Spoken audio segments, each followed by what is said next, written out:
Next guest knows what it's like to work behind the scenes getting detained Americans home from Russia. Jonathan Franks is the spokesperson for the Bring Our Families Home campaign. He was involved in the return of Trevor Reed. You remember him in 2022, an American Marine who was wrongly detained in Russia for nearly 3 years. We spoke to John moments ago about what happens next when these Americans come back home.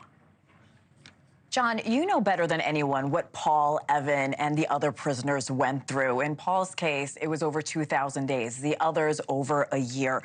Paint the picture of how difficult their life was during that time. I think it's an order of magnitude more difficult than it would be even in the worst American prison, because a lot of the game plan on the part of the Russians, right, is to apply pressure to the prisoners so the prisoners apply pressure to their families, so that their families apply pressure to the U.S. government. So, you know, when Trevor Reed was in, he talked at length about being served, rotten cat food for meals.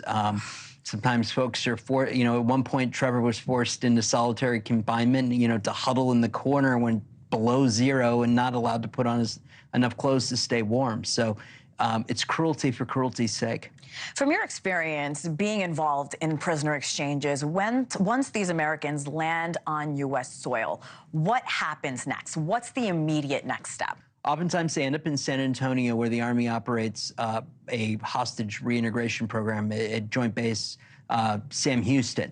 And they are incredibly effective at helping folks sort of springboard back into normal life. Because if you think about it, these prisoners have been told when to sleep, when to eat, when to go to the bathroom, when to do everything, and then suddenly they get on the plane with Ambassador Carson's and they have their free will back. John, what is normal life going further? What's the psychological condition? How long does it take them to acclimate? I imagine years, maybe sometimes never. I think different times for different folks, Sure. right? Different, Trevor Reed was he had an easier time coming back than many. I've had clients before that had difficulty sleeping in a bed because they had gotten so used to sleeping on concrete. Clients that have been kept in the dark that have to keep the shades down for a little while because they're just not used to natural light. Even things like ordering food at a restaurant, right? There's just a lot of decisions involved in that, and they're not used to being able to make their own decisions.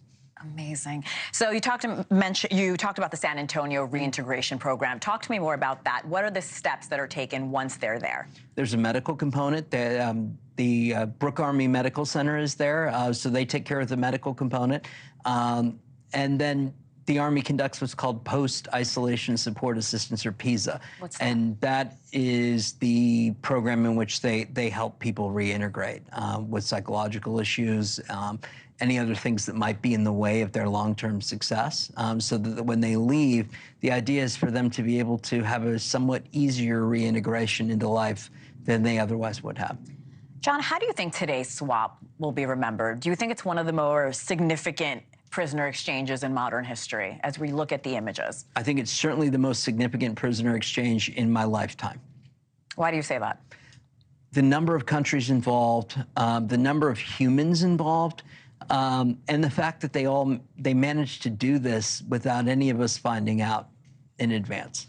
You and I were talking off air about the White House briefing today and how emotional it got, where so many of us were saying we teared up, we got chills. Talk to me what was happening behind the scenes as you were talking to White House officials. Well, I haven't had a chance to talk to any today, but I mean, watching Jake Sullivan in the briefing room today, I've been in a lot of meetings with him, seen and heard him talk a lot, have not seen him get choked up much. And I think it's a reflection of how much he personally cares and how much this administration cares about this issue.